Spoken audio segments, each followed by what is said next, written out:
ನಮಸ್ತೆ, ನಾನು ಅಪರ್ಣಾ ಭಟ್. ನಮ್ಮ ಯೂಟ್ಯೂಬ್ ಚಾನಲ್ ಅಭಿಜ್ಞಾ ಲಾ ಸೀರೀಸ್ಗೆ ನಿಮಗೆಲ್ಲರಿಗೂ ಸ್ವಾಗತ. ಇವತ್ತಿನ ಒಂದು ಬಹಳ ಮುಖ್ಯವಾದಂಥ ಹಾಗೂ ಗಂಭೀರವಾದಂಥ ಟಾಪಿಕ್ ಯಾವುದಂತ ಅಂದರೆ, ಜುಡಿಷರಿ ಆಸ್ಪಿರೆಂಟ್ಸ್ ಮಾಡುವಂಥ ಅತಿ ದೊಡ್ಡದಾದಂಥ ಒಂದು ತಪ್ಪು ಯಾವುದು ಅಂತ. ನಮ್ಗೆ ತಪ್ಪು ಅಂತ ಗೊತ್ತಾಗ್ತಾ ಇರೋದಿಲ್ಲ, ಆದರೂ ಸಹ ತಪ್ಪು ಆಗ್ತಾ ಇರತ್ತೆ. ಅದೇನು, ಹೇಗೆ ನಾವು ಅದನ್ನು ಸರಿ ಮಾಡ್ಕೊಳ್ಬೋದು ಹೇಳುವಂಥದ್ದು ಈ ವಿಡಿಯೋದಲ್ಲಿ ನಾನು ನಿಮಗೆ ತಿಳಿಸ್ಕೊಡ್ತಾ ಇದ್ದೇನೆ. ಜುಡಿಷರಿ ಎಕ್ಸಾಮ್ ಅಂದರೆ ಏನು? ಈಗ ನೀವು ಯಾವುದೇ ರಾಜ್ಯದಲ್ಲಿ ಎಕ್ಸಾಮ್ ಬರಿತಾ ಇರ್ಬೋದು. ಕೇವಲ ಜುಡಿಷರಿ ಅಂತಲ್ಲ, ಯಾವ ಎಕ್ಸಾಮ್ಗಾದರೂ ನಾನು ಹೇಳುವಂಥದ್ದು ಅಪ್ಲೈ ಆಗುತ್ತೆ.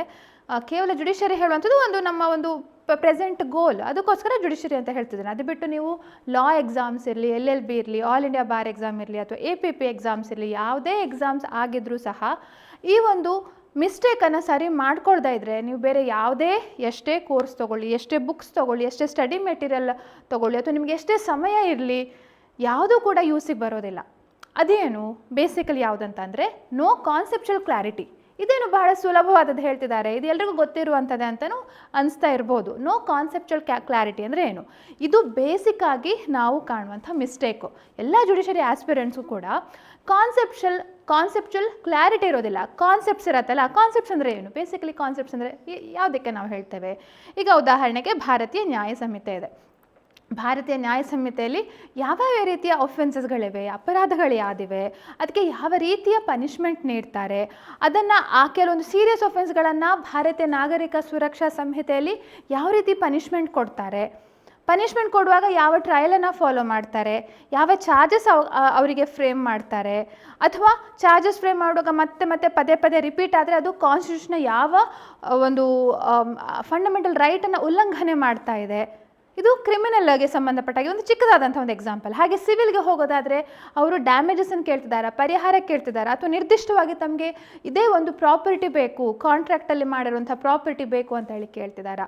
ಸೊ ನಮಗೆ ಇಮ್ಮಿಡಿಯೇಟ್ಲಿ ಇದು ಯಾವ ಕಾನ್ಸೆಪ್ಟ್ ಅಂತ ಹೇಳುವಂಥದ್ದು ಅರ್ಥ ಆಗಿ, ಯಾವ ಪ್ರಾವಿಷನ್ ಅಂತ ಹೇಳುವಂಥದ್ದು ಅದು ಕೂಡ ನೆನಪಿಗೆ ಬಂದು, ಪ್ಲಸ್ ಅದನ್ನು ನಾವು ಪ್ರಾಕ್ಟಿಕಲ್ ಆಗಿ ಅಪ್ಲೈ ಮಾಡುವಂಥ ಸಾಮರ್ಥ್ಯ ಹೊಂದಿರಬೇಕು. ಆವಾಗ ನಮಗೆ ಜುಡಿಷರಿ ಎಕ್ಸಾಮು ಕ್ಲಿಯರ್ ಆಗುವಂಥ ಆ ಪ್ರಾಬಬಿಲಿಟೀಸ್ ಜಾಸ್ತಿ ಆಗ್ತಾ ಹೋಗುತ್ತೆ. ಈಗ ನಾವು ಕಾಲೇಜಲ್ಲಿರುವಾಗ ನಾವು ಹೇಗೆ ಓದ್ತೇವೆ, ಕಾಲೇಜಲ್ಲಿರುವಾಗ ಅಥವಾ ನಾವು PUC ಯಲ್ಲಿರುವಾಗ ಯಾವುದೋ ಒಂದು ಕ್ವಶನ್ ಇರುತ್ತೆ ಅಲ್ವಾ, define, explain, expand this term, ಅಥವಾ ಕ್ರಿಟಿಸೈಸ್ ದಿಸ್ ಅಂತ ಹೇಳುವಂಥದ್ದು ಈ ರೀತಿ ಸಾಮಾನ್ಯವಾದಂಥ ಪ್ರಶ್ನೆ ಇರುತ್ತೆ. ನಾವು ಜಸ್ಟ್ ಅಷ್ಟಕ್ಕೆ ನಮ್ಮ ಬ್ರೈನ್ ಅಥವಾ ಅದರ ಉತ್ತರವನ್ನು ಸೀಮಿತಗೊಳಿಸ್ಕೊಳ್ತಾ ಹೋಗ್ತಿರ್ತೇವೆ. ಅದಕ್ಕಿಂತ ಜಾಸ್ತಿ ಇದನ್ನು ಯಾವ್ಯಾವ ಆ್ಯಂಗಲಲ್ಲಿ ನೋಡ್ಬೋದು, ಹೇಗೆ ಯಾವ ರೀತಿ ಯಾವ ಕೋರ್ಟ್ ಅಡ್ವೊಕೇಟ್ಸ್ ಇದನ್ನು ಯಾವ್ಯಾವ ರೀತಿ ಉಪಯೋಗಿಸ್ಬೋದು ಹೇಳುವಂಥದ್ದು ನಾವು ಸಹಜವಾಗಿ ಯೋಚನೆ ಮಾಡಿರೋದಿಲ್ಲ. ಆ ಕಾರಣಕ್ಕೋಸ್ಕರ ಏನಾಗುತ್ತೆ, ನಾವು ಈಗ ಬೇರೆ ಆ್ಯಕ್ಟ್ ಆದರೂ ಸೆಕ್ಷನ್ 1, ಸೆಕ್ಷನ್ 2, ಸೆಕ್ಷನ್ 3, ಸೆಕ್ಷನ್ 4 ಹೀಗೆ ಓದ್ತಾ ಹೋಗ್ತೇವೆ. ಹಾಗೆ ಓದಬೇಕು ಕೂಡ, ಆದರೆ ಹಾಗೆ ಓದ್ತಾ ಒಂದು ಸೆಕ್ಷನ್ನಿಂದ ಇನ್ನೊಂದು ಸೆಕ್ಷನ್ಗೆ ಇರುವಂಥ ಕನೆಕ್ಷನನ್ನು ನಾವು ಮರ್ತು ಬಿಡ್ತೇವೆ, ಅಥವಾ ನಾವು ಓದೋದೇ ಇಲ್ಲ. ಸೆಕ್ಷನ್ 2ರಲ್ಲಿ ಡೆಫಿನೇಷನ್ ಇರುತ್ತೆ. ಆ ಡೆಫಿನೇಷನ್ ಎಲ್ಲೆಲ್ಲಿ ಹೇಳಿದ್ದಾರೆ, ಎಲ್ಲೆಲ್ಲಿ ಬಳಕೆ ಮಾಡಿದ್ದಾರೆ. ಕನ್ಸ್ಯೂಮರ್ ಆ್ಯಕ್ಟಲ್ಲಿ ಆಗಿದ್ದರೆ ಉದಾಹರಣೆಗೆ ಸರ್ವಿಸಸ್ ಅಂತ ಹೇಳ್ಬೋದು, ಡೆಫಿಷಿಯನ್ಸಿ ಆಫ್ ಸರ್ವಿಸ್ ಅಂತ ಹೇಳುವಂಥದ್ದು. ಸೊ ಆ ಶಬ್ದವನ್ನು ಡೆಫಿನೇಷನ್ ಅಂತ ಕೊಟ್ಟಿದ್ದಾರೆ, ಹಾಗಿದ್ರೆ ಬಹುಮುಖ್ಯವಾದಂಥ ಒಂದು ಶಬ್ದ ಆಗಿರುತ್ತೆ. ಅದನ್ನು ಈ ಆ್ಯಕ್ಟ್ನ, ಈ ಕಾನೂನನ್ನ ಎಲ್ಲಿ ಬಳಕೆ ಮಾಡಿದ್ದಾರೆ, ಹೇಗೆ ಅದು ಅಪ್ಲೈ ಆಗ್ತಾ ಇದೆ, ನಮಗೆ ಯಾಕೆ ಡೆಫಿನೇಷನ್ ಉಪಯೋಗಿಸಿದ್ದಾರೆ ಹೇಳುವಂಥ ಆ ಕ್ರಿಟಿಕಲ್ ಥಿಂಕಿಂಗ್ ನಮಗೆ ಬರಬೇಕಾಗತ್ತೆ. ಅದು ಹೇಗೆ ಬರುತ್ತೆ? ಅದು ಸಹಜವಾಗಿ ಪ್ರಾಕ್ಟೀಸ್ ಮಾಡ್ತಾನೆ ಬರಬೇಕು ಹೊರತು ಹಾಗೆ ಬರೋದಿಲ್ಲ. ಯಾರಿಗೂ ಬೈ ಬರ್ತ್ ಬರುತ್ತೆ ಅಂತ ಅಲ್ಲ, ಅಥವಾ ತನ್ನಿಂತಾನೇ ಬರುತ್ತೆ ಅಂತ ಅಲ್ಲ, ಅಥವಾ ಅವ್ರ ಫ್ಯಾಮಿಲಿಲಿ ಎಷ್ಟೋ ಜನ್ರೇಷನಲ್ಲಿ ಲಾಯರ್ಸ್ ಇದ್ದಾರೆ, ಜಡ್ಜಸ್ ಇದ್ದಾರೆ, ಅಥವಾ ಲಾ ಬ್ಯಾಕ್ಗ್ರೌಂಡ್ ಗೊತ್ತಿರೋರು ಇರುವಂಥವ್ರು ಇದ್ದಾರೆ ಅಂತ ಹೇಳೋ ಕಾರಣಕ್ಕೆ ಬರುವಂಥದ್ದಲ್ಲ. ಯಾರೇ ಇಂಡಿವಿಜುವಲ್ ಆಗಿದ್ರೂ ಸಹ ಫಸ್ಟ್ ಆಫ್ ಆಲ್ ಅವರ ಆ ಯೋಚನೆನ ಅವರೇ ಬೆಳೆಸ್ಕೊಳ್ಬೇಕು, ಅವರೇ ಡೆವಲಪ್ ಮಾಡ್ಕೊಳ್ತಾ ಹೋಗಬೇಕು. ಆಯಿತಾ? ಸೊ ಇದನ್ನು ನಾವು ಹೇಗೆ ಡೆವಲಪ್ ಮಾಡ್ಕೊಳ್ಳೋದು ಹೇಳೋದಕ್ಕೆ ಒಂದು ಚಿಕ್ಕದಾಗಿ, ಅಂದರೆ ನಾವು ಸರಿಯಾಗಿ ಡೆವಲಪ್ ಮಾಡ್ಕೊಳ್ತೀವಿ. ಒಂದು ಸಂಸ್ಕೃತ ಶ್ಲೋಕ ಇದೆ ನೋಡಿ, ಎಷ್ಟು ಚೆನ್ನಾಗಿ ಅದನ್ನು ರಿಲೇಟ್ ಮಾಡಿದ್ದಾರೆ ಹೇಳುವಂಥದ್ದು. ಕ್ಷಣಶಃ ಕಣಶಶ್ಚೈವ ವಿದ್ಯಾಂ ಅರ್ಥಂ ಚ ಸಾಧಯೇ, ಕ್ಷಣೇನಷ್ಟೇ ಕುತೋ ವಿದ್ಯಾ, ಕಣೇನಷ್ಟೇ ಕುತೋ ಧನಂ ಅಂತ. ಕ್ಷಣ ಅಂದರೆ ನಮ್ಮ ಟೈಮ್, ಸೆಕೆಂಡ್, ಮಿನಿಟ್ ಹೇಗೆ ಇರ್ಬೋದು ನೀವು, ನಮ್ಮ ಸಮಯ. ಕಣ ಅಂದರೆ ನಮ್ಮ ಸಾಧನ, ರಿಸೋರ್ಸಸ್ ಅಂತ ಹೇಳ್ತೇವಲ್ಲ. ಸೊ ಅದೆರಡನ್ನು ನಾವು ವೇಸ್ಟ್ ಮಾಡಬಾರ್ದು. ಪ್ರತಿ ಕಣವೂ ಸಹ ನಾವು ಸದ್ಬಳಕೆ ಮಾಡ್ಕೊಳ್ಬೇಕು ಅಂತ. ಸೊ ಸರಿಯಾದ ಕ್ಷಣವನ್ನು ನಾವು ಸದ್ಬಳಕೆ ಮಾಡ್ಕೊಳ್ಳದಿದ್ರೆ ವಿದ್ಯೆ ಎಲ್ಲಿ ಲಭಿಸತ್ತೆ, ಅಥವಾ ಪ್ರತಿ ಕಣವನ್ನು ನಾವು ಉಪಯೋಗ ಮಾಡ್ಕೊಳ್ಳದೇ ಇದ್ದರೆ ಸಂಪತ್ತು, ಧನಂ ಅಂದರೆ ಏನು? ಸಂಪತ್ತಲ್ವ. ಸಂಪತ್ತು ಎಲ್ಲಿ ಬರುತ್ತೆ ಅಂತಂದರೆ ನಾವು ಅದನ್ನೆಲ್ಲ ವೇಸ್ಟ್ ಮಾಡಬಾರ್ದು. ಪ್ರತಿ ಕ್ಷಣವೂ ಅದನ್ನು ಇಂಗ್ಲೀಷಲ್ಲಿ ನಾವು ಹೇಳಬೇಕಾದ್ರೆ knowledge should be gain through minute by minute, ಅದು ಸೆಕೆಂಡ್ ಬೈ ಸೆಕೆಂಡ್ ಎಫರ್ಟ್ಸ್ ಅಂತಲೂ ಕೂಡ ಹೇಳ್ಬೋದು. Money should be earn utilising each and every resource. ನಮ್ಮಲ್ಲಿರುವಂಥ ಏನೇನು ಸಾಧನಗಳಿವೆ, ನಾವು ಯಾವಾಗಲೂ ನಮ್ಮ ಹತ್ರ ಅದಿಲ್ಲ ಇದಿಲ್ಲ ಅಂತಲೇ ಹೇಳ್ತಾ ಕಳಿತೇವಲ್ವಾ. ಬಟ್ ಇರುವಂಥ ಸಾಧನಗಳಲ್ಲಿ ಪ್ರತಿ ಸಾಧನಗಳನ್ನು ಬಳಸ್ಕೊಂಡು, ಈಗ ನಿಮ್ಮ ಹತ್ರ ಬೇರೆ ಆ್ಯಕ್ಟ್ ಇದೆ, ಬೇರೆ ಆ್ಯಕ್ಟಲ್ಲಿರುವಂಥ ಪ್ರತಿ ಸೆಕ್ಷನನ್ನು ಓದಿ. ಖಂಡಿತ ಈಗ ಯಾವುದೋ ಒಂದು ಕನ್ನಡ ನೋಟ್ಸ್ ಇಲ್ಲ ಅಥವಾ ಇಂಗ್ಲೀಷ್ ನೋಟ್ಸ್ ಇಲ್ಲ ಅಂತ ತಿಳ್ಕೊಳ್ಳಿ, ಅಥವಾ ಪಬ್ಲಿಕೇಶನ್ ಆಗಲಿಲ್ಲ ಅಥವಾ ಅದು ಬರಲೇ ಇಲ್ಲ ಅಂದರೆ ಆ ರೀತಿ ಪುಸ್ತಕನೇ ಇಲ್ಲ ಹೇಳುವಂಥದ್ದು, ಸೊ ಬುಕ್ ಇಲ್ಲ ಅದಿಲ್ಲ ಅಂತ ಹೇಳೋಕ್ಕಿಂತ ನೀವಾಗೇ ಅರ್ಥ ಮಾಡ್ಕೊಳ್ಳಿಕ್ಕೆ ಟ್ರೈ ಮಾಡಿ. ಪ್ರತಿ ರಿಸೋರ್ಸ್ ಅವೈಲೇಬಲ್ ಇರುವಂಥದ್ದನ್ನು ಅರ್ಥ ಮಾಡ್ಕೊಳ್ಳಿಕ್ಕೆ ಟ್ರೈ ಮಾಡಿ. ಯಾಕೆ ಆ ಒಂದು ನಿಮಗೆ ಕಾನ್ಸೆಪ್ಟ್ ಕ್ಲಾರಿಟಿ ಬರೋದಿಲ್ಲ? ಖಂಡಿತವಾಗೂ ಬರುತ್ತೆ ಅಲ್ವಾ. So if you waste time, how can you get the knowledge? If you waste resources, how can you accumulate the wealth ಅಲ್ವಾ. ಸೊ ಇದನ್ನು ಯಾವತ್ತೂ ನೆನ್ಪಿಟ್ಕೊಳ್ಳಿ, ನಾವು ಪ್ರತಿ ಕ್ಷಣ ಹಾಗೂ ಪ್ರತಿ ಕಣವನ್ನು ಸದುಪಯೋಗ ಪಡಿಸ್ಕೊಳ್ಬೇಕು ಅಂತ. ಹಾಗೆ ನಾವು ನಮ್ಮ ಜುಡಿಷರಿ ಎಕ್ಸಾಮ್ಗೆ ಇದನ್ನು ನಾವು ರಿಲೇಟ್ ಮಾಡ್ಕೊಳ್ಳಿಕ್ಕೆ ಹೋದರೆ ಹೌ ಟು ಇಂಪ್ರೂವ್ ಕಾನ್ಸೆಪ್ಟುವಲ್ ಕ್ಲಾರಿಟಿ ಹೇಳುವಂಥದ್ದು. ಸೊ ಕೆಲವೊಂದು ಟಿಪ್ಸನ್ನು ನಾನು ನೀಡ್ತೇನೆ ಆಯಿತಾ. ಇದಕ್ಕಿಂತ ಹಲವಾರು ಟಿಪ್ಸ್ಗಳು ಬೇರೆ ಬೇರೆ ರೀತಿಯಲ್ಲಿ ನಾವು ಹೇಗೆ ಬೇಕಾದರೂ ಮಾಡಲಿಕ್ಕಿರುತ್ತೆ. ಬಟ್ ಒಂದು ಸ್ಟ್ರೀಮ್ಲೈನ್ ಅಂತ ಹೇಳಿ ಮಾಡಬೇಕಲ್ಲ, ಒಂದು ಈ ರೀತಿ ನಾವು ಓದಬೇಕು ಹೇಳುವಂಥದ್ದು. ಅದನ್ನು ನಾವೀಗ ನಾನು ನಿಮಗೆ ತಿಳಿಸ್ಕೊಡ್ತೇನೆ ಆಯಿತಾ. So first of all read. So first one ಏನು? ಬೇರೆ ಆ್ಯಕ್ಟ್. ಬೇರೆ ಆ್ಯಕ್ಟ್ ನಮಗೆ ಅತ್ಯಮೂಲ್ಯವಾದಂಥ ಒಂದು ಗ್ರಂಥ ಅಂತಲೇ ಹೇಳ್ಬೋದು. ಗ್ರಂಥ ಹೇಳುವಂಥದ್ದು ಯಾವುದಕ್ಕೆ ಹೇಳ್ತಾರೆ? ಈಗ ಪುರಾತನ ಗ್ರಂಥಗಳಿಗೆ, ಆ ರೀತಿ ಎಪಿಕ್ ರಾಮಾಯಣ ಮಹಾಭಾರತಗಳಿಗೆ ಗ್ರಂಥ ಅಂತ ಹೇಳ್ತಾರೆ. ಬಟ್ ನಮ್ಮ ಕೇಸಲ್ಲಿ ಜುಡಿಷರಿ ಆಸ್ಪಿರೆಂಟ್ಸ್, ಲಾಯರ್ಸ್, ಅಡ್ವೊಕೇಟ್ಸ್ಗಳಿಗೆಲ್ಲ ಬೇರೆ ಆ್ಯಕ್ಟ್ ಬಹಳ ಮುಖ್ಯ. ನಾವು ಅದನ್ನು ತುಂಬಾ ನೆಗ್ಲೆಕ್ಟ್ ಮಾಡ್ತೇವೆ. ಈಗ ಕೆಲವರು ಓದ್ಬೋದು, ಬೇರೆ ಆ್ಯಕ್ಟ್ ಇಲ್ಲ ಅಂತ ನಾನು ಹೇಳೋದಿಲ್ಲ, ಆದರೆ ಬಹುತೇಕ ಮಕ್ಕಳು, ಬಹುತೇಕ ಆಸ್ಪಿರೆಂಟ್ಸ್ ಬೇರೆ ಆ್ಯಕ್ಟನ್ನು ಕಂಪ್ಲೀಟಾಗಿ ಇಗ್ನೋರ್ ಮಾಡ್ತೇವೆ. ಆ ಬೇರೆ ಆ್ಯಕ್ಟ್ನ ನಾಲೆಜು, ಬೇರೆ ಆ್ಯಕ್ಟನ್ನು ಓದುವಂಥದ್ದು ಅಭ್ಯಾಸ ಮಾಡ್ಕೊಳ್ಳಿ. ನಿಮಗೆ ಅದು ಹೇಗೆ ಬೇಕಿದ್ರೂ ನಿಮಗೆ ಕಾನೂನನ್ನು ಇಂಟರ್ಪ್ರಿಟ್ ಮಾಡುವಂಥ ಒಂದು ಅವಕಾಶ ಮಾಡಿಕೊಡತ್ತೆ. ಈ ರೀತಿ ಇಂಟರ್ಪ್ರಿಟ್ ಮಾಡಿದ್ರೆ ಹೀಗೆ. ಸೊ ನಿಮ್ಮ ಆ ಒಂದು ಯೋಚನಾ ಒಂದು ಆ್ಯಂಗಲ್ ಏನಿದೆಲ್ಲ ಅದರದ್ದು ಒಂದು ವಿಸ್ತರಣೆ ಜಾಸ್ತಿ ಆಗ್ತಾ ಹೋಗುತ್ತೆ. ಓಕೆ, ಸೊ ಬೇರೆ ಆ್ಯಕ್ಟನ್ನು ಓದಿ, ಬ್ಲೈಂಡಾಗಿ ಓದಂಥದ್ದಲ್ಲ, ಒಂದು ಪರ್ಪಸ್ ಇಟ್ಕೊಂಡು. ಆ ಪರ್ಪಸ್ ಯಾವಾಗಲೂ ಒಂದು ಪರ್ಪಸ್ ನೆನ್ಪಿಟ್ಕೊಳ್ಬೇಕಾಯ್ತಾ. ಬೇರೆ ಆ್ಯಕ್ಟ್ ಓದುವಾಗ ಈ ಸೆಕ್ಷನನ್ನು ಯಾಕೆ ಇನ್ಕ್ಲೂಡ್ ಮಾಡಿದರು? ಈಗ ಚಾರ್ಜ್ ಶೀಟ್ ಉದಾಹರಣೆಗೆ BNSSಲ್ಲಿ ಚಾರ್ಜ್ ಶೀಟ್ ಅಂತ ಇದೆ. ಸೊ ಈ ಚಾರ್ಜ್ ಶೀಟ್ ಅಂತ ಯಾಕೆ ಬೇಕು? ಯಾಕೆ ಪೊಲೀಸರು ಚಾರ್ಜ್ ಶೀಟ್ ಸಬ್ಮಿಟ್ ಮಾಡಬೇಕು? ಸೊ ಹೀಗೆ ವೆನ್, ಹೌ, ವೈ ಹೇಳುವಂಥ ಪ್ರಶ್ನೆಗಳನ್ನು ಆ ಬೇರೆ ಆ್ಯಕ್ಟಿಗೆ ಕೇಳಿ, ಬೇರೆ ಆ್ಯಕ್ಟ್ನ ಸೆಕ್ಷನಿಗೆ ಕೇಳಿ. ಅದಕ್ಕೆ ಉತ್ತರ ನೀವೇ ಬೇರೆ ಆ್ಯಕ್ಟ್ ಆಗಿ ನೀವೇ ಕೊಡಲಿಕ್ಕೆ ಟ್ರೈ ಮಾಡಿ. ಅದನ್ನು ಓದ್ಕೊಂಡು ಟೈಮ್ ತೊಗೊಳತ್ತೆ, ಇಲ್ಲ ಹೇಳೋದಿಲ್ಲ, ಟೈಮ್ ಖಂಡಿತ ತೊಗೊಳತ್ತೆ. ಇದು ಬಹಳ ಸುಲಭವಾದಂಥ ಎಕ್ಸಸೈಸ್ ಖಂಡಿತ ಅಲ್ಲ, ರೆಡಿಮೇಡ್ ಅಲ್ಲ, ನಿಮಗೆ ಸ್ಪೂನ್ ಫೀಡಿಂಗ್ ಅಲ್ಲ, ಬಟ್ ಲೈಫ್ ಲಾಂಗ್ ನಿಮ್ಮ ಜೊತೆ ಇರುವಂಥ ವಿದ್ಯೆ ಇದೆಲ್ಲ ಆಯಿತಾ. ಸೊ ಅದನ್ನು ನಾವು ಅಚೀವ್ ಮಾಡಲಿಕ್ಕೆ ಟ್ರೈ ಮಾಡ್ತಿದ್ದೇವೆ. ಯಾಕೆಂದರೆ ಈಗ ನಾವು ಬಾಹೆಟ್ ಮಾಡ್ಕೊಳ್ಳುವಂಥದ್ದು 5 ಇಂಪಾರ್ಟೆಂಟ್ ಸೆಕ್ಷನ್ಸ್ ಅಂತ ನಾನು ನಿಮ್ಗೆ ಹೇಳಿಬಿಡ್ಬೋದು. ಅದು ಬರಲೂಬಹುದು, ಬರದೇನೂ ಇರ್ಬೋದು, ಐ ಡೋಂಟ್ ನೋ. ಬಟ್ ಒಂದು ಟ್ರೆಂಡ್ ಇದೆ, ಒಂದು 5 ಇಂಪಾರ್ಟೆಂಟ್ ಸೆಕ್ಷನ್ಸ್ ಅಥವಾ 10 ಇಂಪಾರ್ಟೆಂಟ್ ಸೆಕ್ಷನ್ಸ್ ಕೇಳುವಂಥ ಟ್ರೆಂಡ್ ಇದೆ. ಅದು ನಾನು ಮುಂದಿನ ದಿನಗಳಲ್ಲಿ ನಾನು ನಿಮ್ಗೆ ಹೇಳ್ತೇನೆ. ಬಟ್ ಅದನ್ನು ಬಿಟ್ಟು, ಅದನ್ನು ಹೊರತುಪಡಿಸಿ ನಿಮಗೆ ನಿಮ್ಮದಾದಂಥ ಸ್ವಂತ ಬಲದಲ್ಲಿ ಬೇರೆ ಆ್ಯಕ್ಟ್ ಓದುವಂಥದ್ದು ಬರಬೇಕಾ, ಅದನ್ನು ಬೇರೆ ಬೇರೆ ರೀತಿಗೆ ಅಪ್ಲೈ ಮಾಡಲಿಕ್ಕೆ ಬರಬೇಕಾ. ಸೊ ಅದಕ್ಕೋಸ್ಕರ ಹೇಳ್ತಂಥದ್ದು ಬೇರೆ ಆ್ಯಕ್ಟ್ ನಿಮ್ಮ ಪ್ರಧಾನವಾದಂಥ ಪುಸ್ತಕ, ಅದನ್ನು ಓದಿ. ಆಮೇಲೆ ಅದನ್ನು ಕನ್ವರ್ಟ್ ಮಾಡಿ. ಹೇಗೆ ಕನ್ವರ್ಟ್ ಮಾಡಬೇಕು ಅದು ಆಗ ಹೇಳ್ದಲ್ಲ, ಪ್ರತಿ ಕಾನ್ಸೆಪ್ಟ್, ಪ್ರತಿ ಸೆಕ್ಷನನ್ನು ಇಟ್ಕೊಂಡು ಅದಕ್ಕೆ ಪ್ರಶ್ನೆಗಳನ್ನು ಸುರಿಮಳೆ ಹಾಕಿ, ಪ್ರಶ್ನೆ ಕೇಳಿ ಆ ಬೇರೆ ಆ್ಯಕ್ಟ್ನ ಪ್ರಾವಿಷನ್ಗೆ. ಹೇಗೆ ಇವ್ರು ಏನು ಹೇಳ್ತಾರೆ ಅಂತ ತಿಳ್ಕೊಳ್ಬೇಡಿ, ಓದೋರಿಗೆ ಅಂದಾಜಾಗತ್ತೆ. ಇದು ಯಾರು ಓದ್ತಾರಲ್ಲ, ಸರಿಯಾಗಿ ಬೇರೆ ಆ್ಯಕ್ಟ್ ಓದ್ತಿರ್ತಾರೆ ಅಥವಾ ಓದಲಿಕ್ಕೆ ಪ್ರಯತ್ನ ಪಟ್ಟಿರ್ತಾರೆ. ಈಗ ನೀವು ಲಾ ಸ್ಟೂಡೆಂಟ್ಸ್ಗಳಾಗಿದ್ರೂ ಸಹ ನಿಮಗೆ ನಾವು ಲಾ ಕಾಲೇಜಲ್ಲಿರುವಾಗ ಯೂಶ್ವಲಿ ನಾವು ಬೇರೆ ಆ್ಯಕ್ಟ್ ಓದೋದಿಲ್ಲ, ಮುಟ್ಟೋದೇ ಇಲ್ಲ, ನಾವು ಟೆಕ್ಸ್ಟ್ ಬುಕ್ಗಳನ್ನು ನೋಡುವಂಥದ್ದು ಅಲ್ವಾ. ನಾನು ಹಾಗೆ ಮಾಡ್ತಿದ್ದೆ, I use to do like that. Okay, ಕೆಲವೊಂದು ಯಾವುದಕ್ಕೂ ಮೆಟೀರಿಯಲ್ ಇಲ್ಲದೇ ಇದ್ದರೆ ಆವಾಗ ಬೇರೆ ಆ್ಯಕ್ಟ್ ಓದ್ತಿದ್ವು, ಅದರಲ್ಲಿ ಏನೂ ಅರ್ಥ ಆಗ್ತಿರ್ಲಿಲ್ಲ. ಸಹಜದಲ್ಲಿ ಸಹಜ ಇದು. ಬಟ್ ಆ ಟ್ರೆಂಡನ್ನು ಬ್ರೇಕ್ ಮಾಡಿ ಹೇಳುವಂಥದ್ದು. ಆ ಟ್ರೆಂಡ್ ಏನಿದೆ, ಅವ್ರು ಮಾಡ್ತಾರೆ ಅಂತ ನಾವು ಮಾಡೋದು, ನಮ್ಮ ಸೀನಿಯರ್ಸ್ ಮಾಡ್ತಿದ್ರು ಅಂತ ಹೇಳಿ ನಾವು ಮಾಡೋದು ಅಲ್ವಾ. ಬೇಡ, ಬೇರೆ ಆ್ಯಕ್ಟನ್ನು ಓದಿಯಲ್ಲ, ಏನು ಅಂಥ ಕಬ್ಬಿಣದ ಕಡಲೆ ಅಲ್ಲ ಅದು. ಸೊ ನೀವು ಜುಡಿಷರಿ ಆಸ್ಪಿರೆಂಟ್ಸ್ ಆಗಬೇಕಿದ್ರೆ ಲಾ ಕಾಲೇಜಿಂದನೇ ಓದಬೇಕು. ಇದ್ರ ಬಗ್ಗೆ ನಾನು LLB ಸ್ಟೂಡೆಂಟ್ಸ್ಗಳಿಗೆ ಮತ್ತೊಂದು ಡೀಟೇಲ್ ಆದ ವಿಡಿಯೋ ನನಗೆ ತಿಳಿಸ್ತೇನೆ ಹೇಗೆ ಓದಬೇಕಂತ. ಬಟ್ ಸ್ಟಿಲ್ ನೀವು ಯಾರೇ ಇರಲಿ, ಒಂದು ಎಕ್ಸಾಮ್ ಕ್ಲಿಯರ್ ಮಾಡಬೇಕಾ, ಬೇರೆ ಆ್ಯಕ್ಟ್ನ ಇಟ್ಕೊಂಡು, ಆ ಪ್ರಾವಿಷನ್ನ ಇಟ್ಕೊಂಡು. ಈಗ ಉದಾಹರಣೆಗೆ ಒಂದು ಎಕ್ಸಾಂಪಲ್ ಹೇಳಬೇಕಂದ್ರೆ CPC ಎಕ್ಸಿಕ್ಯೂಷನ್, ಬಹಳ ವಂಡರ್ಫುಲ್ ಇದು ಟಾಪಿಕ್. ಅದು 106 ರೂಲ್ಸ್ ಇರುವಂಥ ಆರ್ಡರ್ 21, ಅತಿ ದೊಡ್ಡದಾದಂಥ ಒಂದು ಚಾಪ್ಟರ್ ಅಂತ ಹೇಳ್ಬೋದು. ಚಾಪ್ಟರ್ ಅಂದರೆ ಆ ಸೆಕ್ಷನ್. ಅದರಲ್ಲಿ ಎಷ್ಟು ಎಷ್ಟು ರೀತಿಯ ಎಕ್ಸಿಕ್ಯೂಷನ್ ಬಗ್ಗೆ ಹೇಳ್ತಾರೆ, ಎಷ್ಟು ವಿಧ ವಿಧವಾದ ರೀತಿ. ಅದನ್ನು ಪ್ರಾಕ್ಟಿಕಲಿಗೆ ನಾವು ನೋಡಿದರೆ ಮೂವಬಲ್ ಪ್ರಾಪರ್ಟಿನ ಅಟ್ಯಾಚ್ ಮಾಡ್ಬೋದು. ಸೊ ಒಂದು ಮೂವಬಲ್ ಪ್ರಾಪರ್ಟಿನ ಜಪ್ತಿ ಮಾಡಿದರೆ ಏನಾಗುತ್ತೆ ಕಾನ್ಸಿಕ್ವೆನ್ಸ್, ಯಾರ್ಯಾರು ಅದಕ್ಕೆ ಬಾಧಿತರಾಗ್ತಾರೆ, ಯಾರು ಅದಕ್ಕೆ ಅಪೋಸ್ ಮಾಡ್ಬೋದು. ಹಾಗೆ ಅಪೋಸ್ ಮಾಡಿದಾಗ ಕೋರ್ಟ್ ಏನು ಮಾಡುತ್ತೆ, ಅಥವಾ ಪಾಪ ಯಾರು ಅಪೋಸ್ಗೆ ಒಳಪಟ್ಟಿದ್ದಾನೆ ಅವನೇನು ಮಾಡ್ಬೋದು. ಸೊ ಹೀಗೆ ನೀವು ಮನಸ್ಸಲ್ಲಿ ಪ್ರಶ್ನೆಗಳನ್ನು ಕೇಳ್ಕೊಳ್ತಾ ಇದ್ದರೆ ಅಲ್ಲಿ ಆನ್ಸರ್ಸ್ ಇರುತ್ತೆ. ಆವಾಗ ನೀವು ಯಾವತ್ತೂ ಮರೆಯೋದಿಲ್ಲ. ಸೆಕ್ಷನ್ ಮರಿಬೋದು ಅಷ್ಟೇ ಬಿಟ್ಟರೆ ಕಾನ್ಸೆಪ್ಟ್ ಮರೆಯೋದಿಲ್ಲ. So we are stressing upon the concepts. Section number ಆಮೇಲೆ ತನ್ನಿಂದ ತಾನೇ ಬಂದುಬಿಡುತ್ತೆ, ಅದ್ರ ಜೊತೆ ಅದರದ್ದು ಫ್ರೆಂಡ್ ಅದು ಸೆಕ್ಷನ್, ಆಯಿತಾ. ನೀವು ಕಾನ್ಸೆಪ್ಟನ್ನು ಅರ್ಥ ಮಾಡ್ಕೊಳ್ತಾ ಹೋದರೆ ಅದು ತನ್ನಿಂದ ತಾನೇ ಸೆಕ್ಷನ್ ನಂಬರ್ ಎಲ್ಲ ತನ್ನಿಂದ ತಾನೇ ನೆನಪಲ್ಲಿ ಫಾಲೋ ಮಾಡ್ಕೊಂಡು ಬಂದುಬಿಡತ್ತೆ. ಸೊ ಸೆಕ್ಷನ್ ನಂಬರ್ಗಿಂತ ಹೆಚ್ಚಾಗಿ ನೀವು ಆ ಕಾನ್ಸೆಪ್ಟ್ನ ಅಪ್ಲಿಕೇಬಿಲಿಟಿ, ಆ ಸೆಕ್ಷನ್ ಬೇರೆ ಆ್ಯಕ್ಟ್ನ ನಂಬರ್ ಇದು ಕಾನ್ಸೆಪ್ಟ್ ಇದೆಲ್ಲ, ಯಾವುದೋ ಒಂದು ಸೆಕ್ಷನ್ ಇದೆ, ಈಗ ಸೆಕ್ಷನ್ 25 ಅಂತ ಹೇಳಿ, ಆ ಸೆಕ್ಷನ್ 25 ಮೇ ಬಿ ಸೆಕ್ಷನ್ 30 ಜೊತೆ ರಿಲೇಟ್ ಇರ್ಬೋದು, ಸೆಕ್ಷನ್ 1 ಅಥವಾ ಸೆಕ್ಷನ್ 2 ಜೊತೆ ರಿಲೇಟ್ ಇರ್ಬೋದು, ಅಥವಾ ಮೇ ಬಿ ಅದು ನೋಡಿಫೈ ಆಗಿರಲಿಕ್ಕಿಲ್ಲ. ನಮ್ಮ ಭಾರತೀಯ ನ್ಯಾಯ ಸಂಹಿತೆಯಲ್ಲಿ 106 ಸೆಕ್ಷನ್ 106 ಸಬ್ ಕ್ಲಾಸ್ 2 ಇದೆ, ಅದು ಇನ್ನೂ ನೋಡಿಫೈ ಆಗಿಲ್ಲ. ಅಥವಾ ಕಂಪ್ನೀಸ್ ಆ್ಯಕ್ಟ್ ಅಂತ ಇತ್ತು 2013 ಅದು ಎಷ್ಟೋ ವರ್ಷಗಳ ತನಕ ಪಾರ್ಟ್ ನೋಟಿಫೈ ಮಾಡ್ತಿದ್ರು.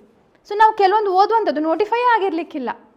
ಸೊ ಹೀಗೆ ಅದರದ್ದು ನಾವು ಲೆಜಿಸ್ಲೇಟಿವ್ ಇಂಟೆಂಟ್, ಈ ಕಾನೂನನ್ನು ಯಾಕೆ ಮಾಡಿದರು, ಯಾವ ಸ್ಟ್ರೆಸ್ಸಲ್ಲಿ ಮಾಡಿದ್ರು, ಯಾವ ಸಂದರ್ಭದಲ್ಲಿ ಮಾಡಿದ್ರು ಹೇಳುವಂಥದ್ದನ್ನು ಅದು ಕೂಡ ನಾವು ಸ್ವಲ್ಪ ಅರ್ಥ ಮಾಡ್ಕೊಳ್ತಾ ಹೋದರೆ, ಅದು ಎಷ್ಟು ಸಲ ಅಮೆಂಡ್ಮೆಂಟ್ ಆಯಿತು, ಎಷ್ಟು ಸಲ ತಿದ್ದುಪಡಿ ಮಾಡ್ತಾ ಹೋದರು, ಯಾಕೆ ಸುಮ್ಮನೆ ತಿದ್ದುಪಡಿ ಮಾಡೋದಿಲ್ಲಲ್ಲ, ಯಾವುದೋ ಒಂದು ಪ್ರಾಬ್ಲಮ್ ಉಂಟಾಗಿರತ್ತೆ, ಅದನ್ನು ಸರಿ ಮಾಡಲಿಕ್ಕೋಸ್ಕರ ಮಾಡಿರ್ತಾರೆ.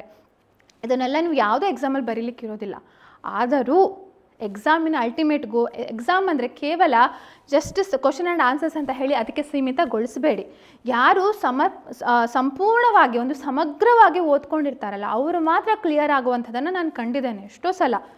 ಓಕೆ, ಸೊ ಅದಕ್ಕೋಸ್ಕರ ಹೇಳ್ತಾ ಇರುವಂಥದ್ದು, ಮೇನ್ಸ್ ಎಕ್ಸಾಮ್ಸ್ ಕೂಡ ಕ್ಲಿಯರ್ ಆಗ್ಬೋದು, ಬಟ್ ಇಂಟರ್ವ್ಯೂದಲ್ಲಿ ನಿಮ್ಮ ಪರ್ಸ್ನಾಲಿಟಿಯಲ್ಲಿ ರಿಫ್ಲೆಕ್ಟ್ ಆಗತ್ತೆ, ಖಂಡಿತ ಆಗೇ ಆಗತ್ತೆ. ಅದು ಸಮ್ ಎಕ್ಸ್ ಫ್ಯಾಕ್ಟ್ರ್ ಅಂತ ಹೇಳ್ತಾರೆ. ಇದನ್ನು ನಾನು ಎಷ್ಟು ನನ್ನ ವೀಡಿಯೋದಲ್ಲಿ ಹೇಳಿದ್ದೇನೆ ಅಲ್ವಾ. ಆ ಎಕ್ಸ್ ಫ್ಯಾಕ್ಟ್ರ್ ಎಲ್ಲಿಂದ ಬರುತ್ತೆ, ಹೇಗೆ ಬರುತ್ತೆ? ನೀವು ಒಳ್ಳೆ ಕೋಟ್ ಬೂಟ್ ಅಥವಾ ಸೂಟ್ ಎಲ್ಲ ಹಾಕ್ಕೊಂಡು ಚಂದ ಮಾಡಿ ಮೇಕಪ್ ಎಲ್ಲ ಮಾಡಿಕೊಂಡು ಒಳ್ಳೆ ತುಂಬ ಟ್ರಿಮ್ ಆಗಿ ತುಂಬ ಒಂದು ಗ್ರೂಮ್ ಮಾಡಿಕೊಂಡು ಹೋದರೆ ಅದು ಎಕ್ಸ್ ಫ್ಯಾಕ್ಟ್ರ್ ಅಲ್ಲ. ನಿಮ್ಮ ಆ ನಾಲೆಜ್ ಹೇಗೆ ಎಕ್ಸ್ ಫ್ಯಾಕ್ಟ್ರ್ ಬರುತ್ತೆ? ಇದೆಲ್ಲ ಹಿಂದೆ ನೀವು ಎಷ್ಟೋ ವರ್ಷಗಳಿಂದ ಈ ರೀತಿ ಪೂರ್ವಭಾವಿ ತಯಾರಿ ಮಾಡ್ಕೊಂಡಿದ್ರೆ ಮಾತ್ರ ಬರುತ್ತೆ. ಸೊ ಈ ತಪ್ಪುಗಳನ್ನು ಸುಧಾರಿಸ್ಕೊಳ್ಳುವಂಥದ್ದು ತುಂಬ 1 ದಿನ 2 ದಿನದಲ್ಲಿ ಮಾಡುವಂಥದ್ದಲ್ಲ, ಬಟ್ ಅಟ್ಲೀಸ್ಟ್ ನೀವು 1 ತಿಂಗಳಿಂದ 2 ತಿಂಗಳಿಂದ ಪ್ರಯತ್ನ ಪಡ್ತಾ ಹೋದರೆ ಆವಾಗ ಸಹಜವಾಗಿ ನಿಮ್ಮಲ್ಲಿ ಆ ಸ್ವಭಾವ ಬಂದ್ಬಿಡತ್ತೆ. ನ್ಯಾಚುರಲ್ ಅದು ಕಂಟಿನ್ಯೂ ಕೂಡ ಆಗತ್ತೆ. ಸೊ ಅದನ್ನು ರೂಢಿಸ್ಕೊಳ್ಳಿ. ಅದು ಫ್ರೆಶ್ ಲಾ ಗ್ರ್ಯಾಜುಯೇಟ್ಸ್ ಯಾರಿದ್ದೀರಿ ಅಥವಾ ಫ್ರೆಶ್ ಜುಡಿಷರಿ ಆಸ್ಪಿರೆಂಟ್ಸ್ ಯಾರಿದ್ದೀರಿ, ಇದನ್ನು ತಪ್ಪದೇ ಸರಿಯಾಗಿ ಅಭ್ಯಾಸ ಮಾಡ್ಕೊಳ್ಳಿ. ಓಕೆ, ಹಾಗೆ ಕೇಸ್ ಲಾಸ್ಗಳನ್ನು, ಅದಕ್ಕೆ ಸಂಬಂಧಪಟ್ಟ ಕೇಸ್ ಲಾಸ್ಗಳನ್ನು ಕೇವಲ ಒಂದು ಪ್ಯಾರಾಗ್ರಾಫ್ ಅಂತ ಅಲ್ಲ. ಈಗ ನಾವು ಎಷ್ಟೋ ಸಲ ನೋಡ್ತೇವೆ ಟೆಕ್ಸ್ಟ್ ಬುಕ್ಕಲ್ಲೂ ಕೂಡ ಯಾವುದೋ ಒಂದು ಪ್ಯಾರಾಗ್ರಾಫ್ ಕೊಟ್ಟಿರ್ತಾರೆ, ಈ ಕೇಸ್ ಲಾಸ್ ಇದು ಅಂತ ಹೇಳಿ. ಹಾಗಲ್ಲ, ಇದರದ್ದು ಏನು ಇಂಟೆನ್ಷನ್ ಏನು, ಯಾವ ಸಂದರ್ಭದಲ್ಲಿ ಈ ಕೇಸ್ ಲಾಸ್ ಬಂತು, ಏನು ರೆಮಿಡಿ ಕೊಡ್ತು ಹೇಳುವಂಥದ್ದು ಹಾಗೆ ಅರ್ಥ ಮಾಡ್ಕೊಳ್ಳಿ. ಹಾಗೆ apply law to daily life situations. ಪ್ರತಿದಿನ ಈಗ ನೋಡಿ, ಯಾವುದೋ ಒಂದು ತುಂಬ ಸೆಲೆಬ್ರಿಟಿ ಅರೆಸ್ಟ್ ಆಗ್ತಾರೆ ಅಂತ ತಿಳ್ಕೊಳ್ಳಿ, ಆವಾಗ ಪ್ರತಿದಿನ ನ್ಯಾಯಾಂಗ ಬಂಧನ ಅಥವಾ ಪೊಲೀಸ್ ಬಂಧನ, ಕಸ್ಟಡಿಗೆ ಕೊಟ್ಟರು, ಚಾರ್ಜ್ ಶೀಟ್ ಸಲ್ಲಿಕೆ, ಸಮನ್ಸ್ ನೀಡಿದರು, ಇದೆಲ್ಲ ಕೂಡ ಶಬ್ದಗಳು ಪ್ರತಿದಿನ ಬರ್ತಾ ಇರುತ್ತೆ. ಸೊ ಒಂದು ನೀವು CRPC ಓದುವಾಗ ಜಸ್ಟ್ ಒಂದು ಓದಿ ನೋಡಿ ಅಲ್ಲ. ಅಥವಾ ನ್ಯೂಸ್ ಪೇಪರಲ್ಲಿ ಪ್ರತಿದಿನ ಹೈಕೋರ್ಟ್ನ ಜಡ್ಜ್ಮೆಂಟ್ಸ್ಗಳು, ಸುಪ್ರೀಂ ಕೋರ್ಟ್ನ ಜಡ್ಜ್ಮೆಂಟ್ಸ್ಗಳು ಪ್ರತಿದಿನ ಇರುತ್ತೆ, ನಾವು ಓದೋದಿಲ್ಲ ಅಷ್ಟೇ ಅಲ್ವಾ. ಸೊ ಇದು ಹೇಗೆ, ಮೇ ಬಿ ಅದು ಕೆಲವೊಂದು ಸಲ ಸರ್ವಿಸ್ ಮ್ಯಾಟರ್ ಸಂಬಂಧಪಟ್ಟದ್ದು ಅಥವಾ ಯಾವುದೋ ಒಂದು ರೆವೆನ್ಯೂ ಮ್ಯಾಟರ್ಗೆ ಸಂಬಂಧಪಟ್ಟದ್ದು, ಲ್ಯಾಂಡ್ ರೆವೆನ್ಯೂ ಆ ಥರದಕ್ಕೆಲ್ಲ ಇರುತ್ತೆ. ಬಟ್ ಆದರೂ ಸಹ ನೀವು ನೋಡಿರ್ಬೋದು, ಇಂತಿಂಥ ವ್ಯಕ್ತಿಗಳಿಗೆ ಇಷ್ಟು ವರ್ಷದ ಮರಣದಂಡನೆ ಆಯಿತು ಅಥವಾ ಕಳ್ತನದ ಕೇಸಲ್ಲಿ ಹೀಗೆ ಇವರನ್ನು ಬಿಡುಗಡೆ ಮಾಡಿದರು, ಇರುತ್ತೆ. ಪ್ರತಿ ಒಂದು ದಿನ ನ್ಯೂಸ್ ಪೇಪರಲ್ಲಿ ಒಂದು ಕಾನೂನಿಗೆ ಸಂಬಂಧಪಟ್ಟ ವಿಚಾರ ಇದ್ದೇ ಇರುತ್ತೆ. ನಾವು ಜಸ್ಟ್ ಅದನ್ನು ಓದೋದಿಲ್ಲ ಅಷ್ಟೇ. ಸೊ ಆ ಕಾನೂನ ಡೈಲಿ ಲೈಫ್ ಸಿಚುವೇಷನ್ಗೆ ಅಪ್ಲೈ ಮಾಡುವಂಥದ್ದನ್ನು ಅಭ್ಯಾಸ ಮಾಡ್ಕೊಳ್ಳೋಣ. ಹಾಗೆ ಮೈಕ್ರೋ ಜಡ್ಜ್ಮೆಂಟ್ಸ್ಗಳು, ಈಗ ನಾವು ಜಡ್ಜ್ಮೆಂಟ್ ರೈಟಿಂಗ್ ಇರುತ್ತೆ, ದೊಡ್ಡ ಪ್ಯಾರಾಗ್ರಾಫ್ಸ್ಗಳನ್ನ ಬರೆದು ನಾವು ಜಡ್ಜ್ಮೆಂಟ್ಸ್ಗಳನ್ನ ಇದು ಮಾಡ್ತೇವೆ. ಬಟ್ ಮೈಕ್ರೋ ಜಡ್ಜ್ಮೆಂಟ್ಸ್ಗಳನ್ನ ಬರೆಯುವಂಥದ್ದು ಅಭ್ಯಾಸ ಮಾಡ್ಕೊಳ್ಳಿ. ಹೇಗೆ, ಈಗ ಉದಾಹರಣೆಗೆ ಯಾವುದಾದ್ರು ಒಂದಿದ್ರಲ್ಲಿ police custody can be given after 25 days ಅಂತ ಹೇಳಿ ಯಾವುದೋ ಒಂದು ಇಮ್ಯಾಜಿನರಿ ಕ್ವಶನನ್ನು ಮಾಡ್ಕೊಳ್ಳಿ. ಅಥವಾ ಸಿಗುತ್ತೆ, ಎಷ್ಟೋ ಕ್ವಶನ್ ಪೇಪರಲ್ಲಿ ಚಿಕ್ಕ ಕ್ವಶನ್ಗಳು ಸಿಗ್ತವೆ. ಕೇರಳ ಕ್ವಶನ್ ಪೇಪರಲ್ಲಿ ಭಾಳಷ್ಟು ಸಿಗುತ್ತೆ ಆ ರೀತಿಯಲ್ಲಿ. ಇನ್ನು ಹಲವಾರು ಉತ್ತರ ಭಾರತದ ಪ್ರಶ್ನೆ ಪತ್ರಿಕೆಗಳು ಕೂಡ ಇದು ಸಿಗತ್ತೆ ಆಯಿತಾ. ಸೊ ಅದನ್ನು ಅಭ್ಯಾಸ ಮಾಡ್ಕೊಳ್ಳಿ. ಮೈಕ್ರೋ ಜಜ್ಮೆಂಟ್ಸ್ಗಳು ಅದು ಒಂದು ಪ್ಯಾರ ಬರೆಯುವಂಥದ್ದು ಅಷ್ಟೇ. ಸ್ಟಾರ್ಟಿಂಗ್ ಆ ರೀತಿ ಬರೆಯುವಂಥದ್ದನ್ನು ಅಭ್ಯಾಸ ಮಾಡ್ಕೊಳ್ಳಿ. ನಿಮಗೆ ಸುಲಭ ಆಗುತ್ತೆ, ತುಂಬ ಸುಲಭ ಆಗುತ್ತೆ ಆ ರೀತಿ ಬರೆಯುವಂಥದ್ದು. ಲಾಸ್ಟಿಗೆ ಫೈನಲ್ಗೆ ಬರುವಾಗ ಜಜ್ಮೆಂಟ್ ರೈಟಿಂಗ್ ಅಂತ ಬರುವಾಗ ಆವಾಗ ನಿಮಗೆ ಅದು ತುಂಬ ಹೆಲ್ಪ್ ಆಗುತ್ತೆ. ಅದು ಹೇಗೆ ಅಂದರೆ ಐರ್ಯಾಕ್ ಫಾರ್ಮೆಟ್ ಅಂತ ಹೇಳಿ ಇರುತ್ತೆ. I just want to take you to that ಇದಕ್ಕೆ ಐರ್ಯಾಕ್ ಫಾರ್ಮೆಟ್. ಐರ್ಯಾಕ್ ಫಾರ್ಮೆಟ್ ಅಂದರೆ ಏನು? ಯಾವುದೇ ಒಂದು ಲೀಗಲ್ ಪ್ರಾಬ್ಲಮನ್ನು ಸಾಲ್ವ್ ಮಾಡುವಾಗ 4 ವಿಷಯಗಳು ಬರುತ್ತೆ. ಒಂದು ಇಶ್ಯೂ, ಇನ್ನೊಂದು ರೆಲೆವೆಂಟ್ ಲಾ, ಇನ್ನೊಂದು application of law to the particular case, ಹಾಗೆ ಕನ್ಕ್ಲೂಷನ್. ಐರ್ಯಾಕ್ ಅಂತ ಹೇಳ್ತಾರೆ. ಸೊ ಏನು ಇಶ್ಯೂ, ಅದರಲ್ಲಿರುವಂಥ ಇಶ್ಯೂ ಏನು ಹೇಳುವಂಥದ್ದನ್ನು ಆನ್ಸರ್ ಮಾಡಬೇಕು. ಇನ್ನೊಂದು ಅದಕ್ಕೆ ಸಂಬಂಧಪಟ್ಟ ರೆಲೆವೆಂಟ್ ಲಾ, ಕಾನೂನು ಯಾವುದು, ಸೆಕ್ಷನ್ 5 CPC ಅಥವಾ ಸೆಕ್ಷನ್ 26 CRPC. ಸುಮ್ಮನೆ ರ್ಯಾಂಡಮ್ ಆಗಿ ಹೇಳ್ತಿದ್ದೇನೆ. ಆ ಪ್ರಾವಿಷನ್ ಏನು ಹೇಳ್ತಾ ಇದೆ ಹೇಳುವಂಥದ್ದು ಅದನ್ನು ಡಿಸ್ಕಷನ್ ಮಾಡಬೇಕು. ಆಮೇಲೆ application of law to the fact. So ಆ ಸೆಕ್ಷನ್ 6 ನಮ್ಮ ಪ್ರೆಸೆಂಟ್ ಕೇಸಿಗೆ ಹೇಗೆ ರಿಲೇಟ್ ಆಗ್ತದೆ ಹೇಳುವಂಥದ್ದು, ಇದೆರಡು ಕನೆಕ್ಷನನ್ನು ನಾವು ಇಲ್ಲಿ ಬರೀಬೇಕು. ಆಮೇಲೆ ಫೈನಲ್ ಆಗಿ ಕನ್ಕ್ಲೂಷನ್ ಏನು, ಇಶ್ಯೂ ಹೌದಾ, ಇಶ್ಯೂಗೆ ನಾನು ಪೂರಕವಾಗಿ ಉತ್ತರಿಸಿದೇನಾ ಅಥವಾ ನಕಾರಾತ್ಮಕವಾಗಿ ಉತ್ತರಿಸಿದೇನಾ ಹೇಳುವಂಥದ್ದು ಕನ್ಕ್ಲೂಷನ್, ಫೈನಲ್ ಕನ್ಕ್ಲೂಷನ್. ಸೊ ಒಂದೊಂದೇ ಇಶ್ಯೂ, ಒಂದೊಂದೇ ಚಿಕ್ಕ ಚಿಕ್ಕ ಪಾಯಿಂಟನ್ನು ತೊಗೊಂಡು ಆನ್ಸರ್ ಮಾಡಲಿಕ್ಕೆ ಟ್ರೈ ಮಾಡಿ ಮೈಕ್ರೋ ಜಜ್ಮೆಂಟ್ಸ್ಗಳಂತೇಳಿ ನಾವು ಕರಿಬೋದು ನಮ್ಮ ಆಡು ಭಾಷೆಯಲ್ಲಿ ಅಲ್ವಾ. ಸೊ ಅದೊಂದು ಅಭ್ಯಾಸ ಮಾಡ್ಕೊಳ್ಳಿ. ಅದನ್ನು ನಾವು ಮಾಡೋದಿಲ್ಲ ಪ್ರಾಕ್ಟೀಸ್. ಸೊ ಆವಾಗ ನಾವು ಸಹಜವಾಗಿ ಏನು ಮಾಡ್ತೇವೆ, ಇದನ್ನು ನೀವು ನೋಡದೆ ಬರೀರಿ ಅಂತೆಲ್ಲ ನಾನು ಹೇಳ್ತಾ ಇಲ್ಲ. ಎಲ್ಲ ಬರುವಂಥ ಎಲ್ಲ ರಿಸೋರ್ಸ್ಗಳನ್ನು ಇಟ್ಕೊಂಡು ಓದಿ ಆಮೇಲೆ ಬರೀರಿ. ಈಗಲಿಂದನೇ ಶುರು ಮಾಡಿ. ಎಕ್ಸಾಮ್ ಯಾವಾಗ ಬೇಕಾದರೂ ಕರಿಬೋದು ಅಲ್ವಾ. ಈ ವರ್ಷ ಕರಿಬೋದು, ಮುಂದಿನ ವರ್ಷ ಕರಿಬೋದು. It doesn't matter at all. ಆ ಒಂದು ಓದುವ ಕ್ರಿಯೆಗೆ ಯು ಜಸ್ಟ್ ಚಾಲನೆ ನೀಡಿ, ಸ್ಟಾರ್ಟ್ ಮಾಡಿ ಆ ಪ್ರೊಸೆಸನ್ನು. ಅದು ತಾನೇ ನಿಮ್ಮನ್ನು ಮುಂದೆ ಕರ್ಕೊಂಡು ಹೋಗುತ್ತೆ. ಹಾಗೆ revision is very very important ಆಯಿತಾ. ಅದನ್ನು ಹೇಗೆ ರಿವೈಸ್ ಮಾಡ್ಕೊಳ್ಳುವಂಥದ್ದು, ಫ್ಲೋ ಚಾರ್ಟ್ಸ್, ಕಂಪ್ಯಾರಿಸನ್ಸ್ ಅದನ್ನೆಲ್ಲ ಮಾಡ್ಕೊಳ್ಬೋದು. ಯು ಕ್ಯಾನ್ ಫ್ಲೋ ಚಾರ್ಟ್ಸ್ ಎಷ್ಟೋ ಇರುತ್ತೆ ಅಲ್ವಾ. ನಿಮಗೆ ಇಷ್ಟ ಬಂದ ಹಾಗೆ ಈಗ 2 ಟೈಪ್ಸ್ ಇದೆ ಅಂತ ಆದರೆ ಯು ಕ್ಯಾನ್ ಜಸ್ಟ್ 2 ಟೈಪ್ಸ್ 1 2 ಹಾಗೆ ಮಾಡ್ಕೊಳ್ಬೋದು. ಇದರದ್ದು ಪ್ರೊಸೀಜರ್ ಬೇರೆ. ಈಗ ಉದಾಹರಣೆಗೆ ವಾರಂಟ್ ಟ್ರಯಲ್ ಇದೆ, ಇನ್ನೊಂದು ಸೆಷನ್ಸ್ ಟ್ರಯಲ್ ಇದೆ. ಸೊ ವಾರಂಟ್ ಟ್ರಯಲಲ್ಲಿ ಫಸ್ಟ್ ಸ್ಟೆಪ್ ಏನು, ಆಮೇಲೆ ಸೆಕೆಂಡ್ ಸ್ಟೆಪ್ ಏನಾಗುತ್ತೆ, ಥರ್ಡ್ ಸ್ಟೆಪ್ ಏನಾಗುತ್ತೆ, ಹಾಗೆ ಸೆಷನ್ಸ್ ಟ್ರಯಲಿ ಇನ್ನೊಂದು ಯಾವುದೋ ಒಂದು ಸ್ಟೆಪ್ಪು. ನಿಮ್ಮದೇ ಒಂದು ಚಾರ್ಟ್ ಮಾಡ್ಕೊಳ್ಳಿ. ಈ ರೀತಿ ಮಾಡೋದ್ರಿಂದ ನಿಮ್ಮ ಮನಸ್ಸಿಗೆ ತುಂಬ ಒಂದು ಎಕ್ಸಸೈಸ್ ಆಗುತ್ತೆ. ನಾವು ಬರೀ ಬಾಡಿ ಫಿಸಿಕಲ್ ಫಿಟ್ನೆಸ್ ಮಾಡ್ತಾ ನೋಡ್ತೇವೆ, ಮೆಂಟಲ್ ಫಿಟ್ನೆಸ್ ನೋಡೋದೇ ಇಲ್ಲ ಅಲ್ವಾ. ಆ ಮನಸ್ಸಿಗೂ ಕೂಡ ಒಂದು ಎಕ್ಸಸೈಸ್ ಬೇಕಲ್ಲ, ಅದಕ್ಕೂ ಕೂಡ ಟ್ರೈನ್ ಮಾಡಬೇಕಲ್ವ ನಾವು. ಅದಕ್ಕೋಸ್ಕರ ಈ ರೀತಿ ಫ್ಲೋ ಚಾರ್ಟ್ಸ್, ಡಯಾಗ್ರಾಮ್ಸು, ಬೇರೆ ಬೇರೆ ಟೆಕ್ನಿಕ್ಸ್ಗಳು, ಹೊಸ ಟೆಕ್ನಿಕ್ಸ್ಗಳು ಏನೇನು ಬರುತ್ತೆ ಎಲ್ಲದೂ ಕೂಡ ನಾವು ಅಪ್ಲೈ ಮಾಡ್ತಾ ಹೋಗಬೇಕು. ಮನಸ್ಸನ್ನು ಅಥವಾ ಮನಸ್ಸಿಗಿಂತ ಹೇಳೋಕ್ಕಿಂತ ಮುಂಚೆ ನಾವು ಬ್ರೈನ್ ಅಂತ ಹೇಳ್ಬೋದು. ಬ್ರೈನನ್ನು ನಾವು ಒಂದು ಹೈಯರ್ ಇದಕ್ಕೆ ಪುಷ್ ಮಾಡ್ತಾ ಹೋಗಬೇಕು. ಯಾವುದು ಆಗೋದಿಲ್ಲ ಅಂತೇಳಿ ಅಂದ್ಕೊಳ್ತಾ ಇರುತ್ತೆ, ಅದಕ್ಕೆ ನಾವು ಒಂದು ಲೆವೆಲ್ ನೆಕ್ಸ್ಟ್ ಇದು ಮಾಡು ಅಂತ ಹೇಳಿ ಪುಷ್ ಮಾಡ್ತಾ ಹೋಗಬೇಕು. ಆವಾಗ ಇದೆಲ್ಲ ಹೊಸ ಯೂನಿಕ್ ಐಡಿಯಾಸ್ಗಳು ನಮಗೆ ಬರ್ತಾ ಹೋಗ್ತವೆ. ಹಾಗೆ ಸ್ಮಾರ್ಟ್ ರಿವಿಷನ್, ಒಂದು ಅದೇ ಫ್ಲೋ ಚಾರ್ಟ್ಸ್ ಮುಖಾಂತರ ರಿವಿಷನ್ ಮಾಡುವಂಥದ್ದು. ಇನ್ನೊಂದು ಹಾರ್ಡ್ ವರ್ಕ್ ಅಲ್ಲ. ಎಲ್ಲರೂ ಏನು ಮಾಡ್ತಾರೆ, ರಿವಿಷನ್ ಅಂತ ಅಂದ್ಕೊಳ್ಳೋ, ಅಯ್ಯೋ ರಿವೈಸ್ ಮಾಡಬೇಕು, ಹಾಗೆ ಹೀಗೆ ಕಷ್ಟ ಹಾಗೆ ಅಂತ ಅದೊಂದು ಸಹಜವಾದಂಥ ಇದು ಬಂದುಬಿಡತ್ತೆ. ಇಲ್ಲ, ನಿಮಗೆ ಇಷ್ಟಪಟ್ಟು ಆಗುವಂಥ ಸ್ಮಾರ್ಟ್ ರಿವಿಷನ್ ಮಾಡ್ಕೊಳ್ಳಿ. ಅದು ಹೇಗೆ ಅಂತ ನಾನು ಮುಂದಿನ ದಿನಗಳು ತಿಳಿಸ್ಕೊಡ್ತೇನೆ. ಜಸ್ಟ್ ಒಂದು ಎಕ್ಸಾಂಪಲ್ ಹೇಳಬೇಕಂತಂದರೆ, ಈಗ ಒಂದು ಫ್ಲೋ ಚಾರ್ಟ್ಸ್ ಅಂತಲೇ ಇರುತ್ತೆ ಅಲ್ವಾ. ಸೊ ನೀವೇ ಒಂದು ಮನಸ್ಸಲ್ಲಿ ನೆನಪು ಮಾಡ್ಕೊಳ್ಳಿ, ರಿವೈಸ್ ಮಾಡಿ, ಹೀಗೀಗಾಯಿತು, ಈ ರೀತಿ ಆಯಿತು, ನೀವೇ ಮಾಡಿದಿರಿ ಅಂತ ಆತ್ಕೊಳ್ಳಿ. ಅದು ನಿಮಗೆ ಇನ್ನೂ ಒಂದು ಖುಷಿ ಕೊಡುತ್ತೆ. ನಿಮ್ಮ ಹ್ಯಾಂಡ್ ರೈಟಿಂಗಲ್ಲಿ ಮಾಡ್ಕೊಳ್ಳಿ. ಅದಕ್ಕೆ ಒಂದು ಕಲರ್ ಕೋಡ್ಸ್ ಕೊಡಿ, ಹೈಲೈಟ್ ಮಾಡಿ. ಕೆಲವರು ನಾನು ಇತ್ತೀಚಿನ ಇದರಲ್ಲಿ ನೋಡಿದ್ದೇನೆ, ಒಂದು ನೋಟ್ಸ್ ಒಂದು ಬರ್ಕೊಳ್ಳಿಕ್ಕೂ ಸಹ ಒಂದು ಆಲಸ್ಯವನ್ನು ತೋರಿಸ್ತೀರಿ. ಓಕೆ, ಅದಲ್ಲ, that is not the proper method. ನೀವು ಬರೆಯೋದ್ರಿಂದ ಎಷ್ಟೋ ಒಂದು ನಿಮ್ಮ ಸೆನ್ಸ್ ಆರ್ಗನ್ಸ್ಗಳು ಆ್ಯಕ್ಟಿವೇಟ್ ಆಗ್ತವೆ, ಬೇರೆ ಬೇರೆ ಇದರಲ್ಲಿ ಅದು ವರ್ಕ್ ಆಗ್ತಾ ಇರ್ತವೆ.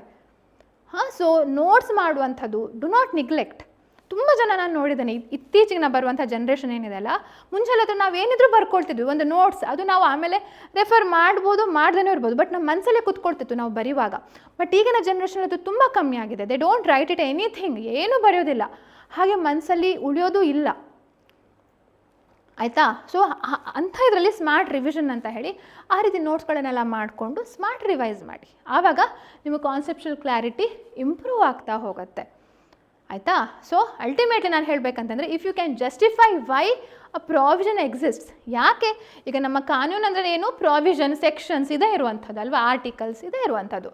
ನಿಮಗೆ ಈ ಒಂದು ಪ್ರಾವಿಷನ್ ಯಾಕೆ ಇಲ್ಲಿದೆ ಅಂತ ಹೇಳುವಂಥದ್ದನ್ನು ನೀವು ಉತ್ತರ ಕೊಡಲಿಕ್ಕೆ ಬರುತ್ತೆ ಅಂತ ಆದರೆ ನಿಮಗೆ ಅದು ಮರೆಯೋದೇ ಇಲ್ಲ. You can never forget how to apply so ಇದೊಂದು ಯಾವತ್ತೂ ನೆನಪಲ್ಲಿ ಇಟ್ಕೊಳ್ಳಿ. ಓಕೆ, ಸೊ ಇದು ಒಂದು ಜಸ್ಟ್ ಒಂದು ಎಕ್ಸಾಂಪಲ್ ಹೇಳಿದ್ದು, ಹೇಗೆ ಜುಡಿಷರಿ ಆಸ್ಪಿರೆಂಟ್ಸ್ಗಳು ತಪ್ಪು ಮಾಡ್ತಿರ್ತೇವೆ ಅಂತ ನಿಮ್ಗೆ ಅನಿಸಿದ್ರೆ, ನಾವು ಎಲ್ಲಿ ತಪ್ಪು ಮಾಡ್ತಿದ್ದೇವೆ ಅಂತೇಳಿ ಗೊತ್ತಾಗದೇ ಇದ್ದರೆ, ನಿಮ್ಮ ಬೇರೆ ಬೇರೆ ತಪ್ಪುಗಳು ಹಲವಾರು ಇರ್ಬೋದು. ಟೈಮ್ ಮ್ಯಾನೇಜ್ಮೆಂಟ್ ಮಾಡಲಿಕ್ಕಾಗೋದಿಲ್ಲ ಹೇಳುವಂಥದ್ದು ಇರ್ಬೋದು, ಅಥವಾ ನೋಟ್ಸ್ ಇಲ್ಲ ಹೇಳುವಂಥದ್ದು ಇರ್ಬೋದು, ಅಥವಾ ಲ್ಯಾಂಗ್ವೇಜ್ ಇಲ್ಲ ಅಂತ ಹೇಳುವಂಥದ್ದು ಇರ್ಬೋದು, ಸ್ಟಡಿ ಮೆಟೀರಿಯಲ್ ಇಲ್ಲ ಹೇಳುವಂಥದ್ದು. ಅದೆಲ್ಲ ಹೌದು, ಅದೆಲ್ಲ ಗೌಣ. ಗೌಣ ಅಂದ್ರೇನು, ವೆರಿ ನೆಗ್ಲಿಜಿಬಲ್. ಮೇನ್ ಇದೇನು, ಕಾನ್ಸೆಪ್ಚುಯಲ್ ಕ್ಲಾರಿಟಿ. ನೀವು ಎಲ್ಲಿದ್ರು ಹೇಗಿದ್ರು ಆ ಒಂದು ಸೆಕ್ಷನ್ ನಿಮಗೆ ನೆನಪಾಗುವಂಥ ಸ್ಥಿತಿಯಲ್ಲಿ ನೀವು ಇದ್ದರೆ, ಸ್ಟಡಿ ಮೆಟೀರಿಯಲ್ ಇರಲಿ ಇಲ್ಲದೇ ಇರಲಿ, doesn't matter at all. So ಅದ್ರ ಬಗ್ಗೆ ಹೆಚ್ಚು ನೀವು ಪ್ರಾಮುಖ್ಯತೆಯನ್ನು ನೀಡಿ. ಓಕೆ, ಸೊ ಇಷ್ಟು ನಾನು ಹೇಳಿದೆ. ಹಾಗೆ ನಮ್ಮ ಒಂದು ಬುಕ್ಸ್ ನಾವು ಅವೈಲೇಬಲ್ ಇದೆ, ಫ್ಲೋ ಚಾರ್ಟ್ಸ್ ನಿಮಗೆ ಹೆಲ್ಪ್ ಆಗಲಿಕ್ಕೆ ಅಂತ ಹೇಳುವಂಥದ್ದು ಬುಕ್ಸ್ಗಳು ನಮ್ಮಲ್ಲಿ ಅವೈಲೇಬಲ್ ಇದೆ. ಅದರ ಬುಕ್ಸ್ನ ಒಂದು ವೆಬ್ಸೈಟ್ನ ಡಿಸ್ಕ್ರಿಪ್ಷನ್ನು ಈ ಯೂಟ್ಯೂಬ್ ಲಿಂಕಲ್ಲಿ ನಾವು ನೀಡಿದ್ದೇವೆ, ಡಿಸ್ಕ್ರಿಪ್ಷನ್ ಬಾಕ್ಸಲ್ಲಿ ನೀಡಿದ್ದೇವೆ. ಹಾಗೆ ನಮ್ಮದು ಕೋರ್ಸಸ್ಗಳು ಬೇರೆ ಬೇರೆ ಅವೈಲೇಬಲ್ ಇದೆ, ಜುಡಿಷರಿ ಎಕ್ಸಾಮ್ಗೆ ಸಂಬಂಧಪಟ್ಟ ಹಾಗೆ, ಆಲ್ ಇಂಡಿಯಾ ಬಾರ್ ಎಕ್ಸಾಮ್ಗೆ ಸಂಬಂಧಪಟ್ಟ ಹಾಗೆ, ಜೂರೀಸ್ ಹೇಳುವಂಥ ಒಂದು ಬ್ಯಾಚ್ ಸ್ಟಾರ್ಟ್ ಆಗಿದೆ, ಅದಕ್ಕೆ ಕೂಡ ನೀವು ಜಾಯ್ನ್ ಆಗ್ಬೋದು. ಈ ಒಂದು ವಾರ ಏನಿದೆ, ರಿಪಬ್ಲಿಕ್ ಡೇ ಆಫರ್ ಅಂತ ಹೇಳುವಂಥ ಒಂದು ಅಪ್ ಟು 31st ಜನವರಿ ನಿಮಗೆ ಆಫರ್ ಲಭ್ಯ ಇದೆ.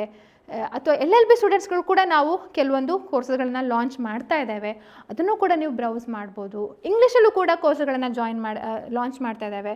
ಸೊ ಚೆಕ್ ಮಾಡಿ ನೋಡಿ. ನಮ್ಮ ವೆಬ್ಸೈಟ್ ಲಿಂಕ್ ಹಾಗೂ ಬುಕ್ಸ್ಗಳ ವೆಬ್ಸೈಟ್ ಲಿಂಕನ್ನು ಕೂಡ ನಾವು ಇಲ್ಲಿ ನೀಡಿದ್ದೇವೆ. ನೀವು ಈಗಲಿಂದನೇ ತಯಾರಿ ಪ್ರಾರಂಭ ಮಾಡ್ಕೊಳ್ಳಿ ಅಂತ ಹೇಳ್ತಾ ಈ ವಿಡಿಯೋ ನಾನು ಮುಗಿಸ್ತಾ ಇದ್ದೇನೆ. ಇನ್ನು ಮುಂದಿನ ದಿನಗಳಲ್ಲಿ ಹಲವಾರು ಇಂಟ್ರೆಸ್ಟಿಂಗ್ ವಿಷಯಗಳೊಟ್ಟಿಗೆ ನಿಮ್ಮ ಮುಂದೆ ಹಾಜರಿರ್ತೇನೆ. ಅಲ್ಲಿ ತನಕ ನಮಸ್ತೆ, ಧನ್ಯವಾದಗಳು.